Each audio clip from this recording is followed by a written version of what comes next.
Bienvenue à tous sur cette conférence où on va parler de data, donc un peu d'infrastructure, je sais, et aussi, surtout, de data adaptée aux jeux mobiles. Alors,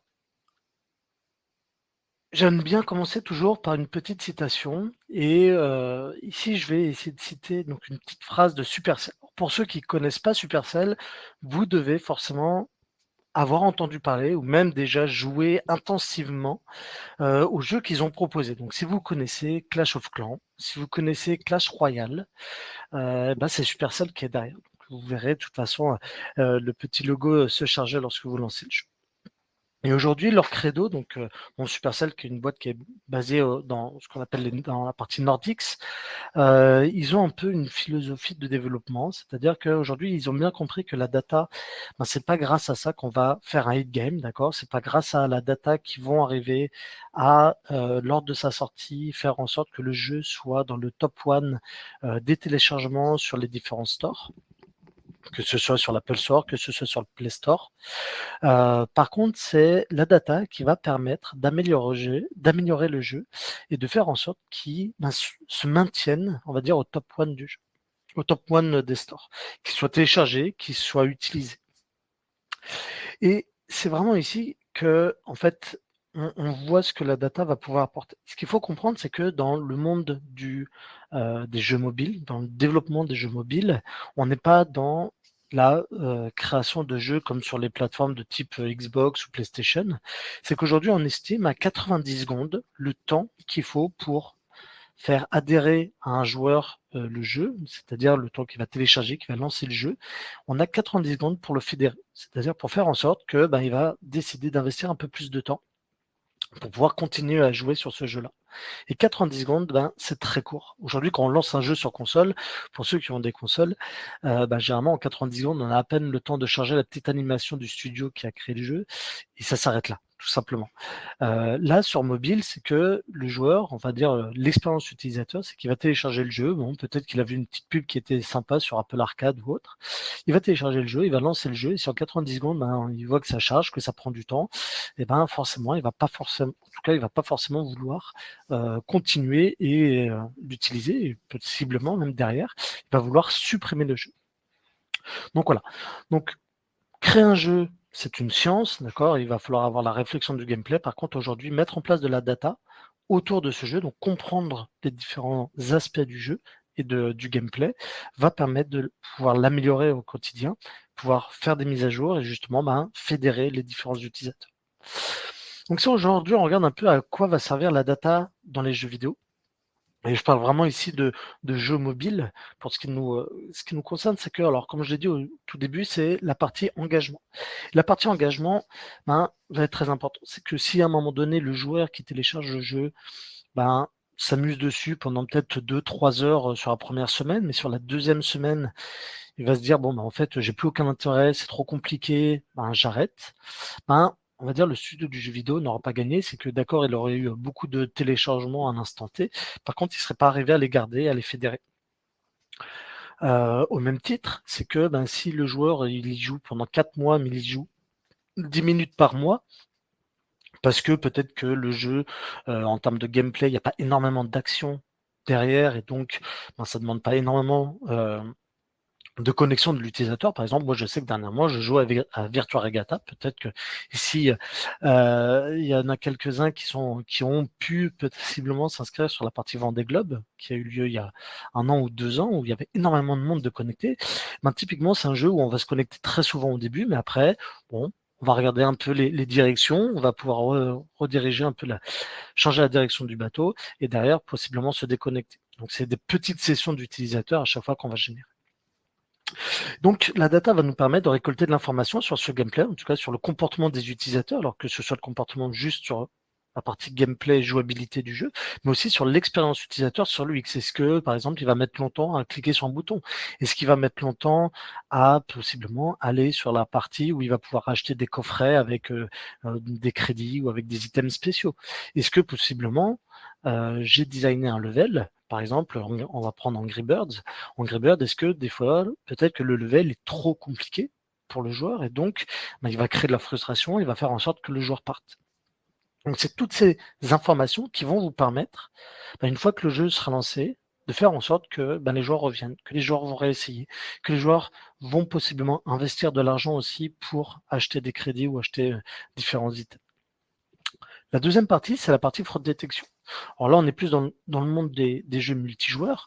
Dans les jeux multijoueurs, on s'imagine très bien que il y aura toujours des cheaters, comme on les appelle, c'est-à-dire des personnes qui vont essayer d'exploiter le système et de s'octroyer des droits, s'octroyer des pouvoirs, s'octroyer des items qui ne sont pas forcément prévus, en tout cas pas prévus initialement dans le jeu. Et donc, bien évidemment, c'est la data aujourd'hui qui va nous permettre d'arriver à détecter ces comportements anormaux et de pouvoir les bloquer, de pouvoir en tout cas réagir suite à cette détection-là.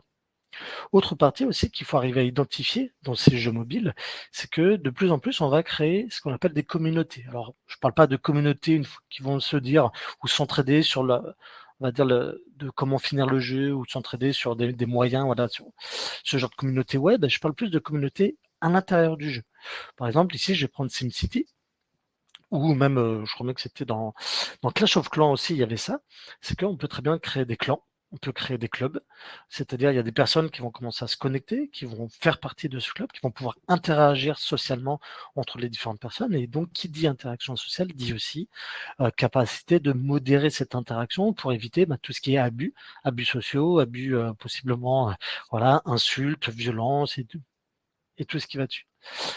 Vous doutez bien que lorsqu'on lance un jeu, aujourd'hui, on ne va pas le lancer ville par ville dans un pays spécifique. Généralement, quand on lance un jeu, on va vouloir le rendre disponible à l'international immédiatement pour pouvoir justement générer le plus d'utilisateurs possible. Et donc, on se doute bien qu'on ne va pas pouvoir modérer ça de façon avec des humains derrière qui vont relire les textes ou autre. On va devoir automatiser ça et réagir automatiquement, possiblement, en tout cas, à faire de la censure si jamais des personnes abusent socialement d'autres personnes. Ensuite, bien évidemment, la data nous sert toujours pour tout ce qui est détection de performance et détection d'erreurs. Comme je l'ai dit, aujourd'hui 90 secondes, c'est très court.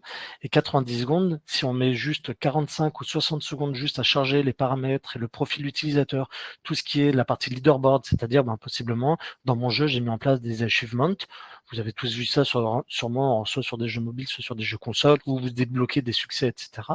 C'est le temps de récupérer toute cette flopée d'informations. Aujourd'hui, c'est pas maîtrisé, malheureusement, l'expérience du joueur sera réduite et donc, toujours pareil, vous allez en perdre.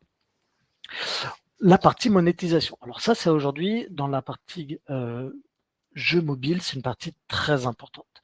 Alors, pour ceux qui jouent aujourd'hui sur mobile, je ne sais pas si vous avez fait attention, mais il y a eu une bascule qui a d'ailleurs été entraînée, alors, malheureusement pas par un jeu mobile, mais principalement par un jeu sur console, qui est Fortnite. Fortnite a été un des jeux qui a vraiment commencé à fédérer ce qu'on appelle, nous, le freemium. Donc le freemium, c'est le fait de proposer un jeu gratuit, mais de se rémunérer par d'autres biais. Donc, les autres biais, c'est généralement proposer une capacité d'achat dans le jeu, d'achat d'items, comme pour Fortnite, ou d'autres jeux vont proposer des achats de coffrets, de cartes spéciales, voilà, de différents items, ou même de crédits qui vont vous aider à accélérer, on va dire, le jeu. Donc à la différence des jeux où avant on pouvait aller sur Apple Store et directement j'avais un jeu à 9,99 €, je le téléchargeais immédiatement et j'avais accès à l'intégralité des fonctionnalités. Donc là on change vraiment en tout cas en termes de business model aujourd'hui, en tout cas pour les studios de jeux vidéo, c'est-à-dire que ils vont s'engager, ils vont proposer des jeux gratuits et après donc tout le challenge pour ces jeux gratuits, ça sera justement d'arriver entre guillemets, à faire payer les joueurs, c'est-à-dire les faire investir dans le jeu pour qu'ils puissent acheter des crédits, qu'ils puissent acheter des items pour du coup arriver à rentabiliser le jeu. Vu qu'aujourd'hui, le studio ne va plus pouvoir se monétiser, en tout cas gagner, on va dire, les finances par le fait de vendre le jeu sur les stores. Donc ça, c'est vraiment une grande bascule, c'est que au final, si aujourd'hui mon jeu, je le propose gratuitement et que mon jeu est trop simple, possiblement le joueur va pas avoir envie d'investir 9,99 € dans l'achat d'un coffret qui va lui permettre d'accélérer la construction d'un nouveau bâtiment, etc. Ou alors tout simplement il va pas vouloir acheter d'items. Et donc indirectement aussi, c'est que si jamais le joueur n'investit pas dedans, il ne décide pas d'acheter des produits annexes, malheureusement pour le studio, c'est que derrière, le jeu ne va pas apporter de l'argent. Au contraire, il va même générer des coûts. Parce qu'il y a toujours les développeurs et tout ça qu'il faudra financer et rémunérer. Et enfin, la partie LiveOps.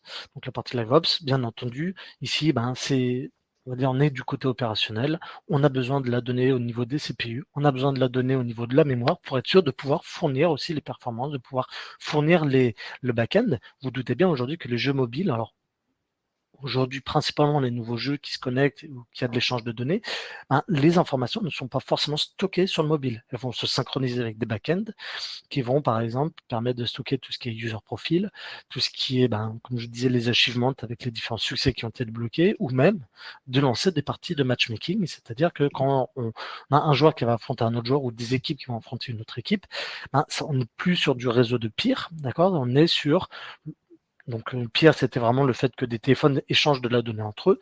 C'est pas comme ça fonctionne, c'est qu'on va avoir un serveur qui va centraliser ses connexions et qui va permettre à tous les joueurs de se connecter, d'échanger de l'information et donc d'effectuer certains traitements. Autre citation, Angry Birds. Donc Angry Birds, ils sont même allés plus loin. Donc dans un autre cas d'utilisation aussi de la data, c'est que là on va dépasser la partie visualisation et compréhension. On va même pouvoir prédire et réagir automatiquement à certains comportements. Et donc c'est là où l'intelligence artificielle va aider justement à comprendre le gameplay, à comprendre la jouabilité et du coup à adapter les levels, à générer possiblement des levels automatiquement pour vous. Allons un peu dans la technique. Donc, si aujourd'hui on parle de pipeline analytics, comment ça se passe? Donc, tout simplement, on a des générateurs de données. D'accord. Donc, le plus gros générateur de données sera bien évidemment la partie mobile, mais pas que. On a aussi la partie game server qui va pouvoir générer la donnée. Ici aussi, c'est important, c'est que, attention, si demain, en tout cas, vous vous lancez dans le développement d'un jeu mobile, il faudra toujours prendre en considération la partie connectivité, c'est que le téléphone des joueurs ne sont pas faits pour envoyer des mégas, voire des gigas de données toutes les secondes. Au contraire, si vous commencez à faire ça, je pense que le joueur commence à voir son forfait qui part en fumée. Il y aura des réactions qui seront possiblement assez abruptes là-dessus. Donc attention à toujours bien challenger sur quelles données je vais envoyer de mon jeu mobile et quelles données je vais pouvoir envoyer des autres systèmes qui sont annexes. Donc on va devoir capter cette donnée, on va pouvoir la stocker, on verra tout à l'heure même différents patterns pour analyser cette donnée et différentes fraîcheurs qu'on peut avoir. On va devoir aussi l'analyser, la processer, c'est-à-dire qu'à un moment donné, la donnée elle est un peu brute de fonderie, que je vais devoir lui donner du sens, c'est-à-dire possiblement la mettre dans un format spécifique analytique. Par exemple, il y a des formats de type Parquet, etc., qui vont nous permettre tout simplement de pouvoir les requêter, les agréger, effectuer des opérations analytiques dessus plus facilement. On va aussi pouvoir l'enrichir. C'est que peut-être qu'une source de données, je peux rajouter des sources de données avec des données externes. Par exemple, je peux très bien corréler les données liées à mon jeu, à mon gameplay, par rapport aux données que je peux récupérer des stores qui me sont fournis sur le nombre de téléchargements, etc. pour justement arriver à donner de la valeur toujours. Et enfin, on va pouvoir la consommer. Donc, consommer ces données-là, la consommer, c'est généralement dans le 3/4 des cas, on va pouvoir la visualiser, mais tout à l'heure, il y a aussi, j'en parlais avec Angry Birds, c'est que on va pouvoir aussi, pourquoi pas, utiliser des algorithmes de machine learning pour pouvoir la consommer et réagir automatiquement à certains comportements. Donc tout ça mis au bout, c'est que mis bout à bout, on va pouvoir commencer à générer de la visualisation dédiée à tout ce qui est gaming. Alors, imaginez une partie multijoueur avec 2 équipes qui s'affrontent sur des plateaux. Bon, jusque-là, tout va bien. Donc, la donnée qu'on va pouvoir récupérer ici, c'est possiblement détecter à chaque fois qu'il y a la mort d'un joueur, détecter où est-ce qu'il est mort, tout simplement. Donc, arriver à vraiment identifier, localiser, géolocaliser le lieu du décès de la personne. Identifier aussi pourquoi il est mort. Est-ce qu'à chaque fois il meurt sur un endroit spécifique parce qu'il est tué par un autre ennemi? Est-ce qu'il meurt parce qu'en fait il a essayé de sauter, aller chercher un item rare et il est tombé d'une plateforme, il est tombé dans le vide? Voilà. On peut vraiment arriver à récupérer ces informations. Donc ici, la visualisation, on va générer un peu ce qu'on voit à droite là, c'est ce qu'on appelle une heatmap. Donc l'objectif, c'est d'arriver à différencier avec des codes couleurs la densité un peu des différents points. Donc lightmap, on va voir que ici on voit que beaucoup de personnes vont mourir au milieu, à la zone d'affrontement entre les 2 équipes, pourquoi pas. Mais qu'est-ce que ça va nous permettre aussi de mettre en évidence? C'est que possiblement on va pouvoir identifier que le level, à un moment donné, il y a une zone sur une des équipes où il y a énormément de morts comparé à l'autre équipe, et donc possiblement que l'équipe va être soit désavantagée, soit avantagée, et que ça va surtout générer de la frustration derrière pour les joueurs. Qui dit frustration dit que le joueur va possiblement continuer à jouer mais pas plus vouloir jouer sur cette carte, parce que trop de frustration, et donc c'est une carte qui va être abandonnée, ou même tout simplement la frustration va faire en sorte que le joueur décide d'arrêter le jeu parce que ça l'énerve et que tout simplement il veut plus recommencer. On est toujours pareil dans une recherche à fédérer des joueurs, parce que vu que le jeu est gratuit, si jamais le joueur décide de partir, c'est quelqu'un qui va juste avoir généré entre guillemets de la data, parce qu'il y a de la data liée au joueur, mais par contre qui derrière ne va pas pouvoir, en tout cas, rémunérer le studio et générer du revenu. Donc c'est vraiment important à comprendre ça. Maintenant, si on se concentre un peu plus sur un peu le cycle de vie de cette donnée. Alors le cycle de cette donnée, c'est que on appelle ça real time, mais moi je dis toujours on est sur du near real time, on va dire on est proche du temps réel. Le temps réel en soi n'existe pas vu qu'on est toujours sur de la synchrone. Ici, c'est arriver à capter la donnée au plus proche de là où elle est générée, de la source. Alors, dans tout ce qui est jeu, c'est-à-dire avoir besoin de réagir à la milliseconde, donc on dit qu'on est dans du préventif, voire du prédictif, on n'en a pas besoin dans le domaine du jeu vidéo. Ici, on va plus parler dans un monde industriel, tout ce qui est plutôt capter de la donnée des automates, dans des chaînes de production, de pouvoir réagir. Bon, ici, c'est pas ce qui nous intéresse. Nous, on va plus se concentrer sur tout ce qui est à partir de la partie actionnable, c'est-à-dire qu'on capte de la donnée et on détecte possiblement quelque chose qui se passe. On va pouvoir actionner automatiquement des actions pour pouvoir contrer ça. Je détecte qu'un joueur triche, peut-être dans la seconde, je peux automatiquement le bloquer, je peux l'exclure, etc. Donc là, on est vraiment dans de la donnée où on va réagir automatiquement. Après, on a la partie réactivité. Réactivité, là, on est plus sur de la donnée de l'ordre de la minute, voire de l'heure, c'est-à-dire on la capte, mais il n'y a pas, on va dire, le business n'est pas critique, en tout cas, ça ne va pas mettre en risque le business, ni rien, c'est qu'on peut se permettre d'avoir un peu plus de temps de latence. Et enfin, on a la partie historique, c'est que là, on est sur de la donnée, on va générer des bons vieux rapports comme on aime bien, c'est-à-dire, savoir un peu des comportements qui sont de fond, où on va pouvoir agréger de la donnée sur des longues non-chronologie pour justement avoir d'autres typologies de rapports. Nous, aujourd'hui, on va s'intéresser plus particulièrement à tout ce qu'on appelle donc la partie speed layer. Il faut savoir qu'il y a selon un peu cette typologie de données, on va parler d'un batch layer, on va parler d'un speed layer. Donc batch layer, on est sur l'analyse de données historiques, c'est-à-dire la donnée, elle va être chaude au début, on va la refroidir sur un stockage, ensuite on va l'analyser et la visualiser. Là, nous, on va essayer de la garder dans un flux continu de données, c'est-à-dire que tout simplement, on va essayer de la faire vivre, d'avoir de la métrique immédiate pour pouvoir réagir immédiatement aussi. Maintenant, si on parle aussi d'infrastructure, c'est que les game studios, ils sont très bons dans tout ce qui est développement de jeux vidéo, c'est génial. Par contre, maintenant, ils vont aussi indirectement devoir prévoir aussi quel est le succès que va avoir notre jeu.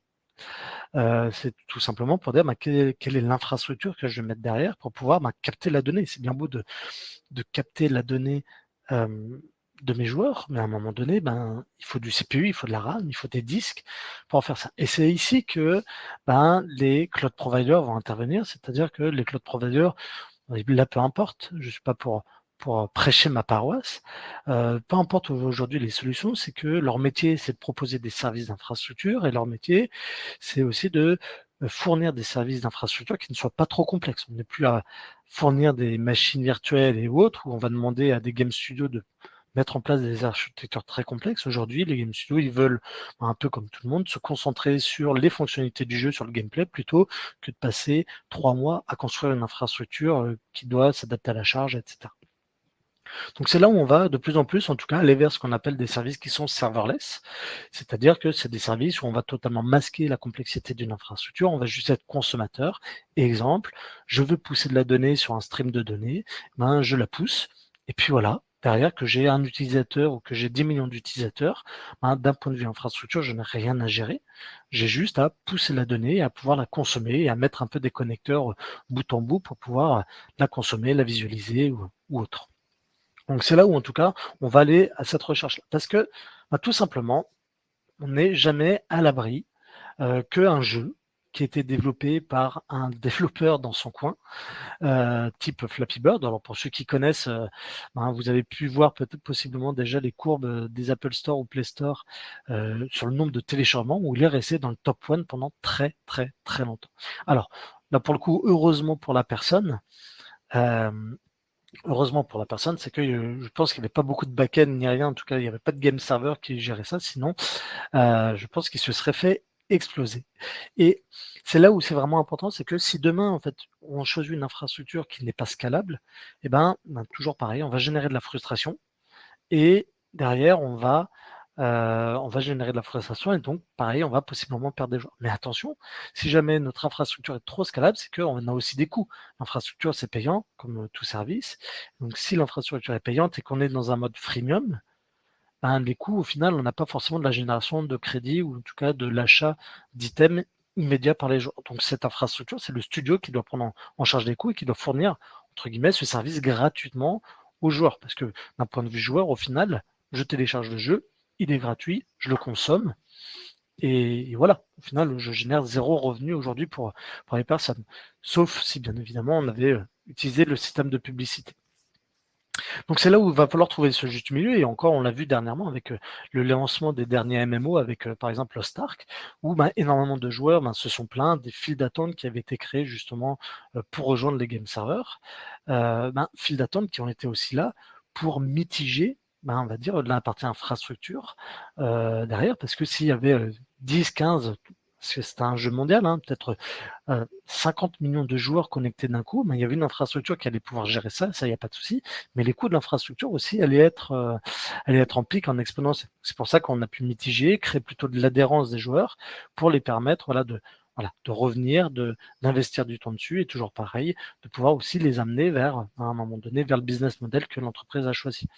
Les studios, ils sont pas là pour, indirectement, ils sont pas là pour fournir des jeux gratuits, ils sont aussi là pour se rémunérer, pour pouvoir recréer et payer les développeurs et créer des nouveaux jeux. En tout cas, moi perso, je sais que j'ai passé de très nombreuses heures sur Flappy Bird, même s'il y a eu énormément de frustration et d'énervement parce que j'arrivais jamais au level. Si on parle du coup maintenant un peu plus de briques d'infrastructure. Alors là, je suis désolé, c'est sûrement les seules briques que vous verrez avec des petits noms AWS, mais je vais essayer de faire ça et de rendre compréhensible, on va dire, sur des technologies plus open source, parce que aujourd'hui, on peut aussi le faire aussi bien avec des technologies open source. Donc, on a nos data producers, donc les sources de données.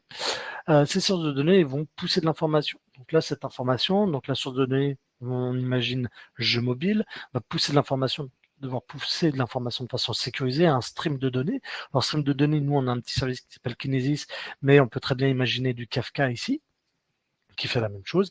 Et ce stream de données, en fait, à un moment donné, on va faire une fourchette, c'est-à-dire que on a de la donnée qui est chaude, qui arrive en flux. Donc, on va d'un côté l'analyser en temps réel et la visionner, donc sur des outils, par exemple des Grafana, aujourd'hui on peut trouver aussi en open source. Et l'autre côté de la fourchette, c'est que tout simplement, on va la stocker pour pouvoir l'analyser et avoir de la donnée historique pour lancer des jobs toutes les semaines, tous les jours, tous les soirs, tous les mois, ou voire même toutes les années, et avoir d'autres métriques en tête pour aider du coup la partie game développement à pouvoir améliorer la jouabilité. Deux façons de pousser la donnée aujourd'hui sur ce flux de données. Alors, là, c'est pareil, ça s'adapte à n'importe quel cloud provider, on a tous nos SDK. Donc, on peut soit pousser en direct, donc direct sur des services AWS, soit on peut passer par des proxys, donc au travers d'API. Donc, en gros, la différence derrière, c'est juste que, faut savoir que, par défaut, on aime bien la sécurité. Si on commence à ouvrir les vannes à tout le public qui puisse pousser n'importe quelle donnée, on aura forcément des problèmes derrière. L'objectif, c'est de sécuriser tout ça. Donc, qui dit sécurité, dit aussi que, les appareils mobiles, donc la partie jeu mobile, devra récupérer à un moment donné des droits d'accès aux différents services sous-jacents, c'est-à-dire des droits pour pousser de la donnée sur les services, aussi bien que ce soit sur la partie API ou que ce soit en consommant le service direct. Alors, voyons maintenant un peu, on va changer un peu de sens, on va aller côté démo et on va montrer du coup comment mettre en place, comme je vous disais, l'objectif c'était de vous présenter un peu le sujet data, mais comment concrètement développer un jeu mobile au travers, alors moi j'ai choisi un Unity Engine, alors pour ceux qui connaissent, c'est je dirais, alors, j'ai pas les dernières métriques, mais c'est sûrement le moteur le plus utilisé dans le développement de jeux mobiles. Donc, quand vous jouez à un jeu, généralement le studio, ou en tout cas généralement des studios indépendants, n'ont pas leur propre moteur de jeu qui va gérer tout ce qui est physique, tout ce qui est voilà les game objects, etc., etc. Ils n'ont pas développé le leur parce que ça prendrait trop de temps, donc ils utilisent des moteurs de jeu qui sont déjà existants. Et aujourd'hui, le moteur de jeu s'appelle Unity, qui est un moteur très bien connu.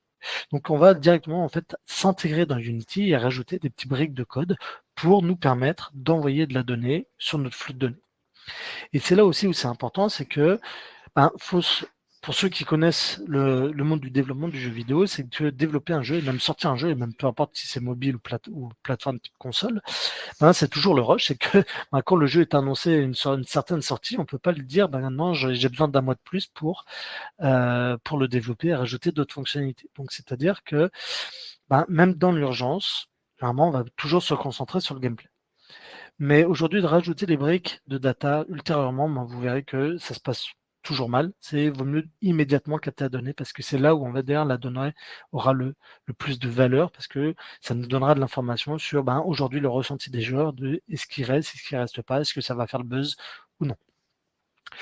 Donc pour envoyer de la donnée, tout simplement, il va falloir utiliser le SDK et créer ce qu'on appelle un client qui va nous permettre de s'identifier, de lui donner des credentials, une région, parce que ça aussi c'est pareil, si on y revient, c'est que quand on lance un jeu, le jeu est disponible mondialement, c'est-à-dire que si à un moment donné je dois envoyer de l'information, possiblement il va falloir que je l'envoie sur différentes régions, parce que si à un moment donné j'ai un joueur en Australie qui doit envoyer de la donnée aux États-Unis ou en France et qui doit se taper de traverser un océan plus un pays, forcément, déjà rien qu'en termes de latence, ça va aussi dégrader l'expérience utilisateur.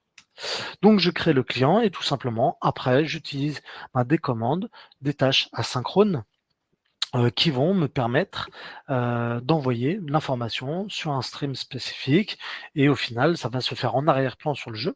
Donc bon, pour ceux qui connaissent Unity, le développement est en .NET, donc tout se fait en .NET ici. Et donc ici on va pouvoir donc en tout cas demander de façon asynchrone à pouvoir envoyer de l'information et donc ne pas impacter directement la jouabilité du jeu et envoyer toujours l'information en back-end sur le jeu mobile. Donc, c'est quelques lignes de code. Et du coup, maintenant, on va passer sur la démo. Alors, je ne sais pas si déjà il y a des questions. Je vais, en tout cas, y répondre après. Alors, normalement, vous devez tous voir. Donc, Unity, c'est ça. Alors, je vais pas expliquer ce que c'est qu'Unity. Mais en gros, bon, voilà, il y a un jeu qui a été développé. Je me suis amusé. Ah, non, pardon, c'était un bruit qui était autour de moi. Donc, c'est un jeu qui a été développé justement pour mettre un peu en évidence la partie jouabilité. Donc ici, quand on parle d'événements, quels sont les événements sur un jeu plateforme que je vais pouvoir récupérer? Donc ici, sur un jeu de plateforme qui est sur du single player, on n'est pas sur du multiplayer, je vais pouvoir récupérer possiblement la fréquence où je vais récupérer les petits items, la fréquence où je vais pouvoir tuer un ennemi ou la fréquence où tout simplement je vais pouvoir mourir. Donc bon, le but c'est pas que je joue devant vous, c'était juste vous montrer que on voit que des événements ici sont envoyés où justement on va pouvoir s'intéresser à envoyer différentes informations sur le type d'événement qui est envoyé, donc avec des codes d'événements, possiblement des informations aussi sur la plateforme qui a été faite. Donc là, bon, moi je suis sur mon Unity Editor, voilà, mais si j'ai des plateformes donc Apple, des plateformes Android, des plateformes pourquoi pas même console, on va pouvoir récupérer ça. Bon, moi ici c'est un jeu spécifique, donc j'ai un nom, un ID d'application qui va me permettre d'envoyer ça. J'ai un timestamp, bien évidemment. Et après, on peut imaginer d'ajouter d'autres informations. Donc, moi, ici, c'est de la donnée qui est relativement standard. Mais par exemple, quand je suis mort, j'aurais très bien pu penser à rajouter ma position sur la map pour demain faire la heatmap comme je vous l'ai présenté tout à l'heure. En termes de code, alors, si je retrouve ma fenêtre, parce que tout à l'heure, bien évidemment, tout a été fermé. Donc ici, je suis sur ma gestion des événements sur le code de mon Unity, donc mes scripts Unity. Et donc, comme je disais, à chaque fois qu'il y a un événement donc, qui se produit, bon, par exemple, je rentre dans la zone de victoire, je vais envoyer un événement je vais envoyer un événement directement sur la partie gameplay pour dire, ben tiens, log-moi le fait que mon joueur est rentré victorieux et en tout cas est arrivé à terminer le jeu. Log-moi quand le joueur va mourir. Log-moi quand le joueur va être tué par un ennemi et donc pour me dire à chaque fois les taux de mortalité. Donc après, c'est plein d'événements. Donc ici, c'est pas 10 000 lignes de code qui vont me permettre de faire ça. C'est surtout de l'information qui va être corrélée par rapport euh, aux aux différents différents événements qui se produisent dans le jeu. Par exemple, ben ici, à chaque fois que je vais acheter un pack d'argent pour X raison, ben pareil, je vais pouvoir le loguer avec à chaque fois le montant que ça génère, la valeur, un ID spécifique, etc. Ensuite, je vais bien évidemment donc envoyer toutes ces informations-là sur un stream de données, d'accord, qui vont pouvoir être captées et ensuite me permettre du coup d'être analysées. Donc, l'objectif de vous montrer ces petits bouts de code, alors si tout à l'heure, si vous avez des questions, bien évidemment, je pourrais y répondre. Mais l'objectif, c'est de vous montrer que ici, j'ai pas écrit 10 000 lignes de code pour capter de l'événement, c'est j'ai écrit 2 fichiers qui font bon, peut-être 200 lignes de code et encore, c'est parce que j'ai beaucoup d'événements qui sont générés ici dans ce jeu. Mais l'objectif, c'est que voilà, c'est pas un investissement initial qui est très lourd. Par contre, aujourd'hui, c'est que j'ai immédiatement donné la capacité à mon jeu, si jamais demain je le déploie sur les stores, de pouvoir analyser l'expérience de mes joueurs, c'est-à-dire pouvoir récupérer le nombre de transactions qui vont être générées sur l'achat des différents items, le nombre de morts de mes joueurs. Est-ce que justement, je vois que à un moment donné, j'ai fait une mise à jour, un DLC, et je vois que malheureusement, le nombre de morts de mes joueurs est en constante augmentation, c'est-à-dire que peut-être que la complexité est trop forte, ou alors que j'ai changé des paramètres que j'aurais pas dû. Est-ce qu'il récupère bien les tokens? Est-ce que voilà, en gros, je veux savoir si mon joueur est frustré ou non de jouer pour arriver à le faire rester, à le faire jouer à mon jeu.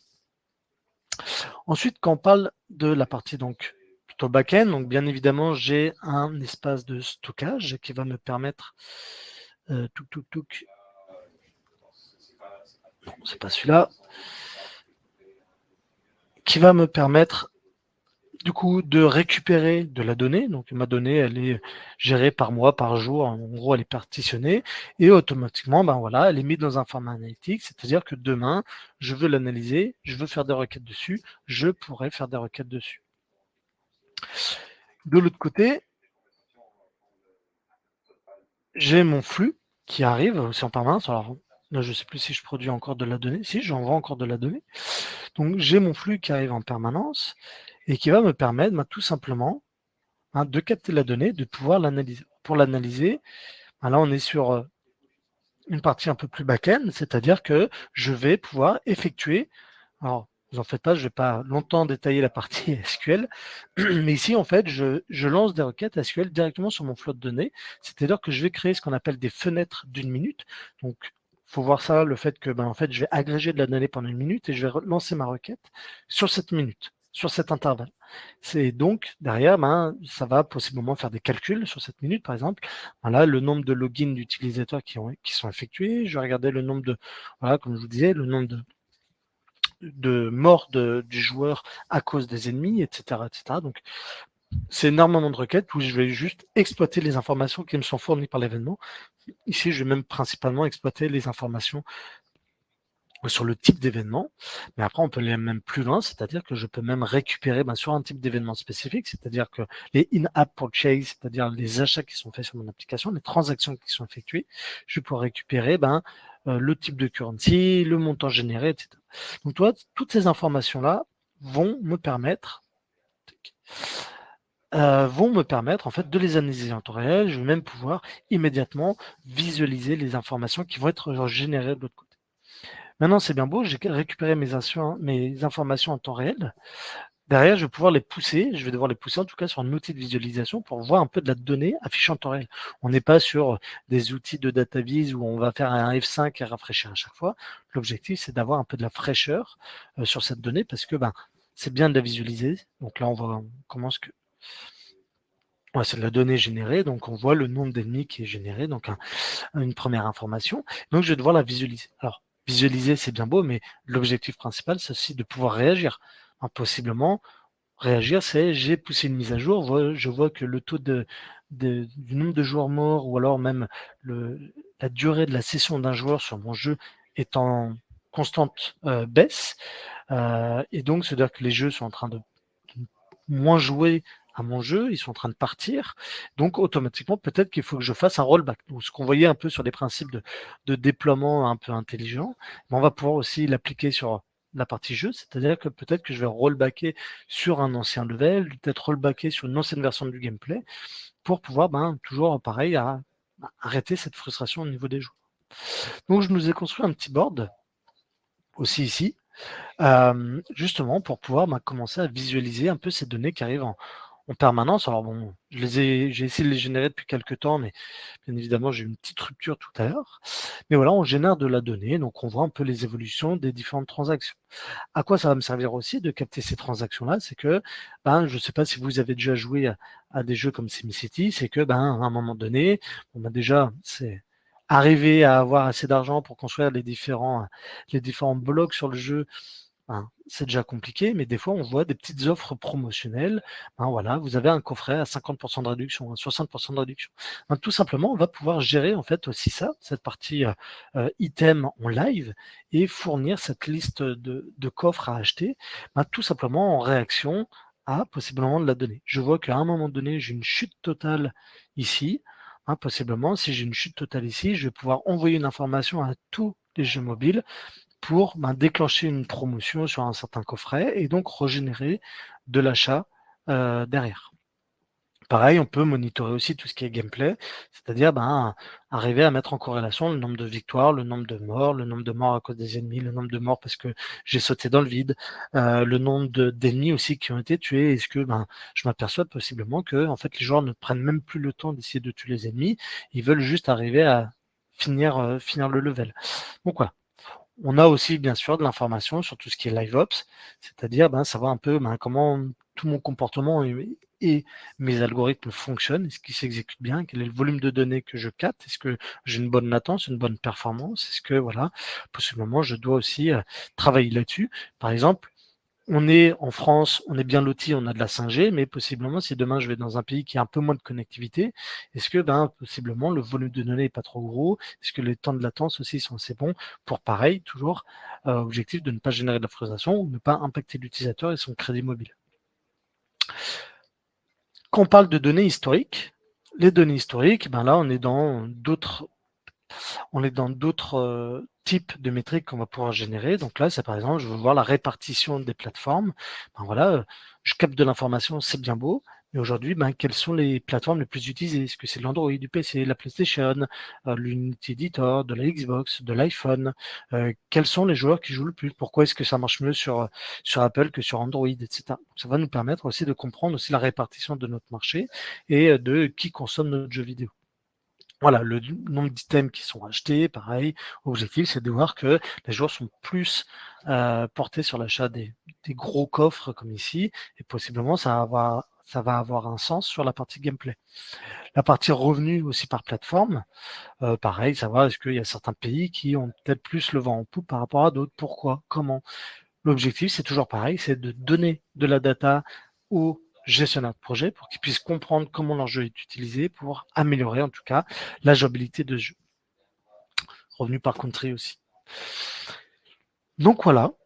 Alors l'objectif c'était de vous présenter ça. Alors malheureusement, je sais peut-être quelques frustrations sur la partie mobile. Au final, Unity, malheureusement, il y a juste un bouton à cliquer pour générer directement le package direct sur mobile et donc générer le jeu pour vous. Il n'y a pas forcément de développement pur mobile à faire derrière.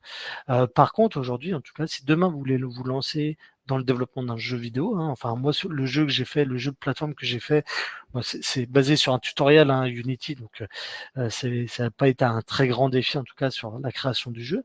Mais aujourd'hui, vous pouvez commencer, mais pensez juste en tout cas à intégrer immédiatement ces briques data pour comprendre comment votre jeu va fonctionner, pour surtout faire en sorte que votre jeu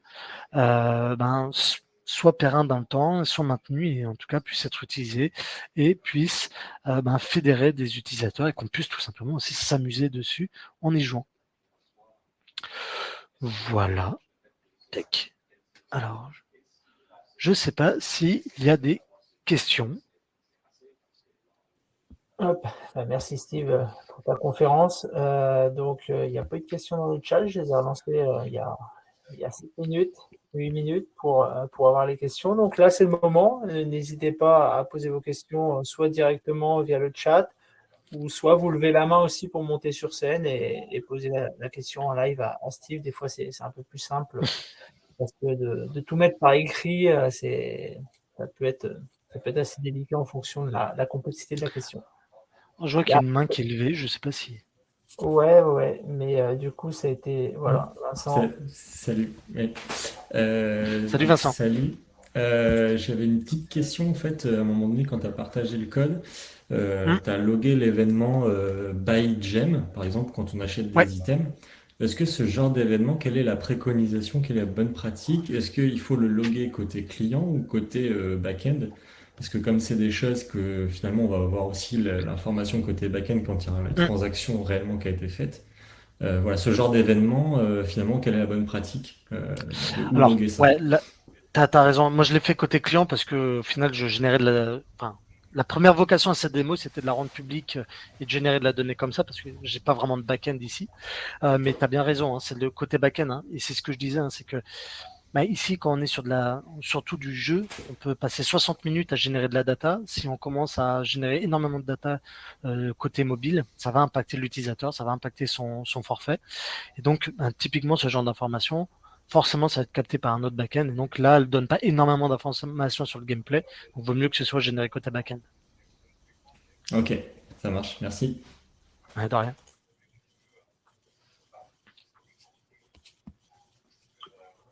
Est-ce que vous avez d'autres questions?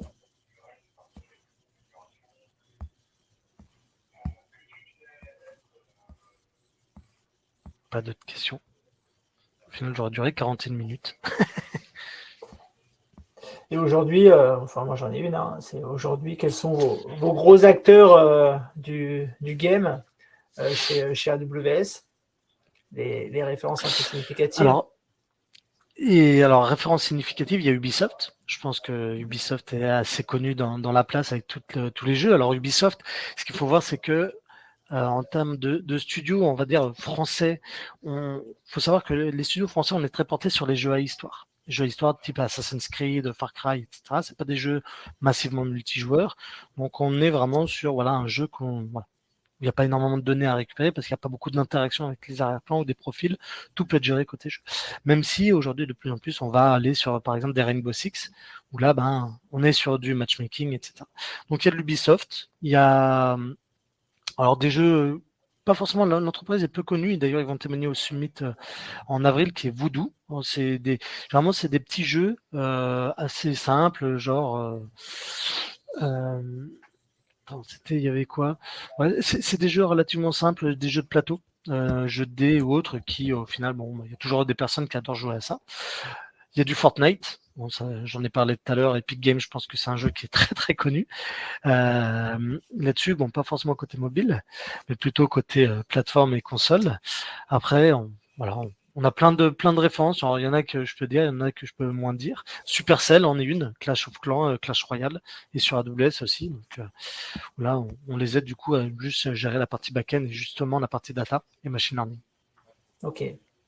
Effectivement, Voodoo, là, je viens de voir sur le site, pas mal de jeux, hein, plus de 5 milliards de téléchargements, et c'est des jeux qui sont pas forcément d'une grande qualité graphique, mais qui sont très addictifs quand je vois. Ouais, c'est exactement ça. Et en fait, ils sont principalement même spécialisés là-dessus, sur aussi tout ce qui est gestion d'advertising, etc. Parce qu'ils fédèrent les gens, ils les font revenir parce qu'ils sont addictifs. Il n'y a pas énormément on va dire comme tu dis, d'histoire, de 3D ou autre. Par contre, on y revient et on peut voir de la pub, on peut du coup gérer aussi cet espace-là pour gérer de la rémunération comme toujours.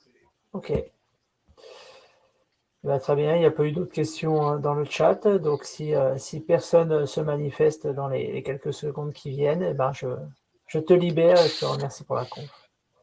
Et merci à tous. Et encore oui, il moi. store sur Redshift. Oui, Vincent, oui, ça store sur Redshift, qui est une base de données Ouais, analytique à la base. on a un collab à Bordeaux Donc, qui bosse pour eux, donc j'étais au courant de ça. je Et sais. en fait, j'ai eu j'ai une autre question qui m'est venue quand tu parlais d'actionable. En fait, tu parlais d'actionable globaux, c'est-à-dire si je constate que voilà, les baisses de purchase, il y a des baisses de purchase, je peux actionner des choses pour faire des offres.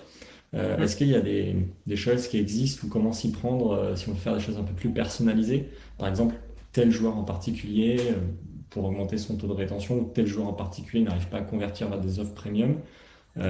Comment je peux actionner des choses ciblées à l'utilisateur, en fait, à la granularité utilisateur? Ah, alors, aujourd'hui, il faut voir que les communications back-end, c'est au même titre qu'on peut avoir du WebSocket, hein, c'est qu'un joueur peut se loguer et recevoir de la notification live.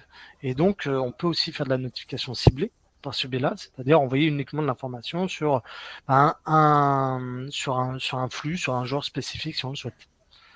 Après, le actionnable sur un joueur, ça demande quand même une bonne business logique et faut voir le gain. C'est que, enfin, si on commence à dire je vais optimiser les coûts par joueur, ça peut être problématique. Généralement, on va plus essayer de faire de l'optimisation de coûts par catégorie de joueurs. Exemple, possiblement, certaines tranches d'âge seront plus sensibles à certains arguments qu'une autre tranche d'âge. Possiblement, peut-être que les joueurs de on va dire moins de 16 ans ou moins de 15 ans n'ont pas forcément de carte de crédit, ils n'ont pas forcément un compte Apple Store avec une carte de crédit active pour pouvoir acheter des items. Peut-être que je vais tout simplement leur proposer un autre gameplay qui va peut-être être plus basé sur de la publicité que sur de l'achat d'items. Donc c'est plus Mm. ça qu'on va devoir actionner. Donc on va pas faire forcément du joueur spécifique, mais plutôt avec des paramètres démographiques, ou en tout cas des D'accord. profils Ok. d'utilisateurs. Et c'est là où, C'est- enfin, même si on adore jouer à nos jeux vidéo, derrière, il faut savoir qu'il y a des studios, et les studios, ils ont quand même un business model, ils doivent ramener de l'argent Bien pour sûr. pouvoir investir et développer un nouveau jeu. Donc c'est là-dessus qu'ils vont devoir optimiser. En tout cas, c'est un aspect marketing aussi qui va être très important dans le domaine du Mm. jeu vidéo.